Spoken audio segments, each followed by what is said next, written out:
Selamat datang di Maria Ulfa YouTube channel.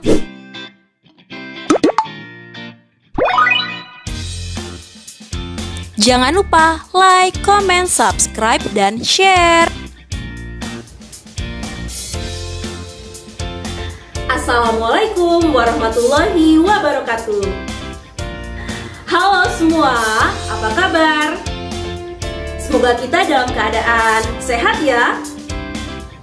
Berjumpa lagi dengan saya, Maria Ulfa. Pada video kali ini, saya akan menjelaskan tentang ragam dalam bahasa Indonesia. Sudah siap menyimak video ini? Ragam bahasa Indonesia. Pada kesempatan kali ini, saya akan menjelaskan dua ragam bahasa Indonesia menurut Hair dan Agustina. Yang pertama adalah ragam bahasa berdasarkan penuturnya, dan yang kedua, ragam bahasa berdasarkan tingkat keformalannya. Sebelum kita mengetahui kedua ragam tersebut, yang pertama akan saya bahas adalah tentang pengertian dari ragam bahasa. Apakah yang dimaksud dengan ragam bahasa? Menurut Hair dan Agustina, mendefinisikan ragam bahasa sebagai variasi bahasa yang menyangkut bahasa itu digunakan untuk keperluan atau bidang apa. Sedangkan menurut Suwito menyatakan ragam bahasa adalah variasi bahasa berdasarkan dari sudut pembicaraan, tempat bicara, pokok pembicaraan, dan situasi bicara. Dari dua pengertian ragam bahasa tersebut, disimpulkan bahwa ragam bahasa adalah perbedaan cara berkomunikasi seseorang atau penutur mengenai apa yang ingin disampaikan berdasarkan konteks yang ada. Ragam bahasa menurut Hair dan Agustina yang akan saya bahas kali ini itu ada dua. Yang pertama adalah berdasarkan penuturnya, dan yang kedua adalah berdasarkan tingkat keformalannya. Yang pertama, ragam bahasa berdasarkan penuturnya. Ragam bahasa berdasarkan penuturnya terbagi menjadi 4. Ada yang disebut dengan idiolek, dialek, kronolog, dan sosiolek. Dari keempat ragam bahasa tersebut, manakah ragam bahasa yang sudah pernah Anda dengar? Nah, pasti jawabannya adalah dialek. Karena memang dialek ini yang cukup sering dibicarakan oleh orang-orang. Untuk mengetahui keempat ragam bahasa menurut penuturnya, saya akan membahas keempat ragam bahasa tersebut satu persatu. Yang pertama, idiolek. Siapa yang sudah pernah mendengar istilah idiolek? Nah, idiolek adalah variasi bahasa yang sifatnya atau bersifat perseorangan. Variasi idiolek ini berkaitan dengan warna suara, pilihan kata, gaya bahasa, susunan kalimat, dan sebagainya. Dominannya, idiolek diartikan sebagai warna suara. Apabila ada 1000 orang penutur, maka akan ada 1000 idiolek atau warna suara. Apabila di dunia ini ada 2 miliar penutur, maka akan ada 2 miliar warna suara atau idiolek. Nah, 2 orang kembar identik pun warna suaranya pun akan berbeda. Dan itu yang menyebabkan bahwasanya idiolek ini sifatnya adalah perseorangan atau individu. Jadi setiap orang atau setiap penutur memiliki idioleknya masing-masing. Yang kedua, ada yang disebut dengan ragam bahasa berdasarkan penuturnya dialek. Nah, mungkin dari keempat variasi bahasa berdasarkan penuturnya, dialek yang sering kalian dengar. Nah, apa sih yang dimaksud dengan dialek? Nah, dialek adalah variasi bahasa dari sekelompok penutur yang jumlahnya itu relatif, yang berada pada suatu tempat, wilayah, atau area tertentu. Dialek didasarkan pada wilayah atau area tempat tinggal penutur. Para penutur dalam suatu dialek, meskipun mereka mempunyai idioleknya masing-masing, mereka akan memiliki kesamaan ciri yang menandai bahwa mereka berada pada satu dialek yang berbeda dengan kelompok penutur lainnya. Seperti kita ketahui bahwasanya di Indonesia memiliki banyak sekali bahasa daerah. Dari bahasa daerah tersebut memiliki dialek-dialek yang berbeda. Nah, contohnya seperti apa? Contohnya adalah bahasa daerah, kita ambil contoh di sini bahasa Sunda. Kita tahu bahwasanya penutur dari bahasa Sunda itu adalah orang-orang yang bertempat tinggal di wilayah Jawa Barat. Orang-orang yang bermukim atau bertempat tinggal di wilayah Jawa Barat, mereka dominan menggunakan bahasa Sunda. Nah, tetapi karena wilayahnya berbeda-beda, maka akan membuat bahasa Sunda yang digunakan memiliki dialek yang berbeda-beda juga. Contohnya, bahasa Sunda yang ada di wilayah Bandung akan berbeda dialeknya dengan bahasa Sunda yang ada di wilayah Garut. Begitu juga bahasa Sunda yang ada di wilayah Ciamis akan berbeda dialeknya dengan bahasa Sunda yang ada di wilayah Kuningan. Bahasa Sunda dialek Kuningan. Sama-sama rumpunnya adalah bahasa Sunda. Karena wilayahnya berbeda, contohnya di Cirebon, maka dialeknya juga akan berbeda. Bahasa Sunda dialek Cirebon. Begitu juga bahasa Sunda yang ada di wilayah Bogor. Penuturnya menggunakan bahasa Sunda, tapi dialeknya adalah dialek Bogor. Nah, itulah yang disebut dengan dialek. Jadi variasi bahasa dari sekelompok penutur di mana berada pada satu tempat atau wilayah tertentu. Penutur bahasa Jawa yang ada di tengah, Jawa Tengah ya maksudnya.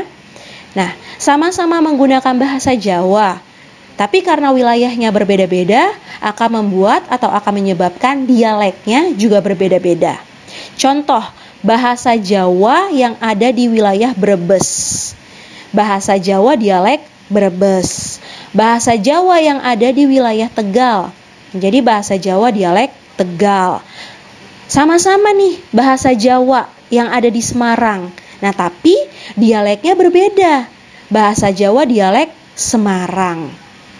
Yang ada di wilayah Solo, bahasa Jawa yang digunakan penutur di wilayah Solo. Bahasa Jawa dialek Solo. Dan lain-lain. Nah, selanjutnya bahasa Jawa yang ada di wilayah timur. Jawa Timur. Nah, sama-sama menggunakan bahasa Jawa, tapi karena di wilayahnya itu adalah di Tuban, maka menjadi bahasa Jawa dialek Tuban. Bahasa Jawa dialek Banyuwangi. Bahasa Jawa dialek Malang. Bahasa Jawa dialek Surabaya. Sama-sama menggunakan bahasa Jawa, tapi karena wilayahnya berbeda-beda, membuat bukan bahasanya yang berbeda, tetapi dialeknya yang berbeda. Variasi bahasa berdasarkan penuturnya. Yang ketiga ada yang disebut dengan kronolog. Nah, kronolog adalah ragam bahasa yang didasarkan pada perbedaan urutan waktu. Nah, contohnya, ragam bahasa Indonesia pada tahun 1945 sampai dengan 1950. Oke, akan berbeda dengan ragam bahasa Indonesia yang digunakan pada tahun 1970 sampai dengan 1980. Maksud dari contoh tersebut, dapat kita ketahui bahwa kronolog merupakan variasi bahasa yang digunakan oleh masyarakat pada jangka waktu tertentu. Misalnya, bahasa Melayu dan bahasa daerah yang digunakan masyarakat Indonesia sebelum kemerdekaan, dan bahasa Indonesia yang digunakan masyarakat Indonesia setelah kemerdekaan, dan bahasa Indonesia yang digunakan oleh masyarakat Indonesia di tahun 2000-an ini. Dan yang terakhir, variasi bahasa berdasarkan penuturnya ada yang disebut dengan sosiolek. Sosiolek adalah variasi bahasa yang berkenaan dengan status, golongan, dan kelas sosial dari para penuturnya. Nah, ragam bahasa ini menyangkut masalah pribadi penuturnya seperti usia, pendidikan, pekerjaan, tingkat kebangsawanan, keadaan sosial dan ekonomi, dan lain-lain. Kita ambil contoh berdasarkan usia. Nah, kita bisa melihat perbedaan variasi bahasa yang digunakan oleh anak-anak, oleh remaja, oleh orang dewasa, bahkan oleh lansia. Pada perbedaan pekerjaan, profesi, jabatan, atau tugas para penutur, itu juga dapat menyebabkan adanya ragam sosial dalam berbahasa. Coba kita perhatikan bahasa yang digunakan oleh para buruh, pedagang kaki lima, dan pengemudi kendaraan umum. Nah, coba kita bandingkan dengan bahasa yang digunakan oleh guru, oleh pengusaha. Nah, pastinya akan berbeda. Nah, perbedaan bahasa mereka itu terutama karena lingkungan tugas mereka dan apa yang mereka kerjakan. Perbedaan ragam bahasa mereka nampak pada bidang kosakata yang mereka gunakan dan juga kesantunan berbahasanya. Nah, itulah ragam bahasa berdasarkan penuturnya. Idiolek, dialek, kronolog, dan sosiolek. Yang kedua, ada yang disebut dengan ragam bahasa berdasarkan tingkat keformalannya. Ragam bahasa berdasarkan tingkat keformalannya terbagi menjadi 5. Beku, resmi, konsultatif, santai, dan akrab. Yang pertama, ada yang disebut dengan ragam bahasa beku atau frozen. Ragam bahasa beku ini adalah ragam bahasa yang paling formal. Contohnya adalah bahasa yang ada di kitab-kitab suci. Undang-Undang Dasar 1945. Undang-undang. Ragam bahasa beku ini sifatnya adalah tidak dapat diubah. Yang kedua, ada yang disebut dengan ragam bahasa resmi. Ragam bahasa resmi adalah variasi bahasa yang digunakan dalam konteks situasi yang resmi. Contohnya pada pidato kenegaraan yang dilakukan oleh presiden, rapat dinas, surat menyurat yang dikeluarkan oleh lembaga atau instansi. Pada buku-buku pelajaran juga bahasanya harus menggunakan bahasa yang resmi atau formal. Yang ketiga, ada yang disebut dengan ragam bahasa berdasarkan tingkat keformalannya, yakni ragam usaha atau konsultatif. Ragam usaha atau konsultatif. Ragam bahasa usaha atau konsultatif adalah variasi bahasa yang lazim digunakan dalam pembicaraan biasa dalam transaksi bisnis, percakapan antara dokter dan pasiennya, yang ada di sekolah antara guru dan siswa, pada rapat, atau pembicaraan yang berorientasi kepada hasil atau produksi. Nah, ragam bahasa ini juga lebih menekankan konteks meminta dan memberi saran, pendapat maupun keluhan dalam ruang lingkup pekerjaan. Yang keempat, ada yang disebut dengan ragam bahasa santai. Ragam bahasa santai adalah variasi bahasa yang digunakan dalam situasi yang tidak resmi, di mana digunakan untuk berbincang-bincang dengan keluarga atau teman karib pada waktu istirahat, berolahraga, berrekreasi, dan sebagainya.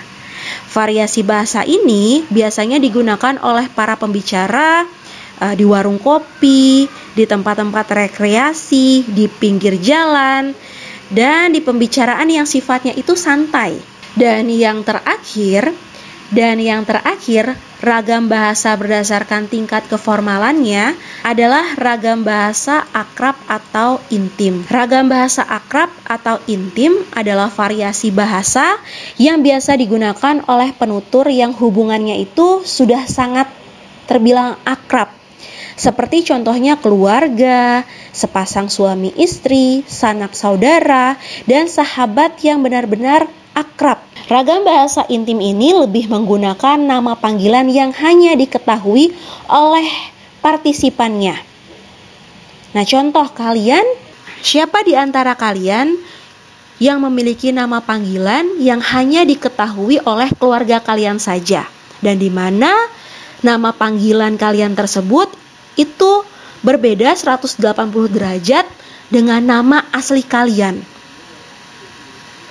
Nah, ciri lain dari ragam bahasa akrab atau intim ini adalah penggunaan bahasanya yang tidak lengkap. Kalimat yang pendek-pendek dengan artikulasi yang sering tidak jelas. Dan penggunaan panggilan khusus seperti yang tadi saya sebutkan. Setelah menyimak penjelasan tadi, pernahkah kalian mendengar bahasa G, Kagamugu, Pagahagam, Gagak? Nah, kira-kira bahasa G tersebut termasuk ke dalam ragam bahasa apa ya? Tuliskan jawaban kalian di kolom komentar di bawah ini. Setelah menyimak video ini, semoga wawasan kita dapat bertambah khususnya tentang ragam dalam bahasa Indonesia. Saya Maria Ulfa undur diri. Wassalamualaikum warahmatullahi wabarakatuh.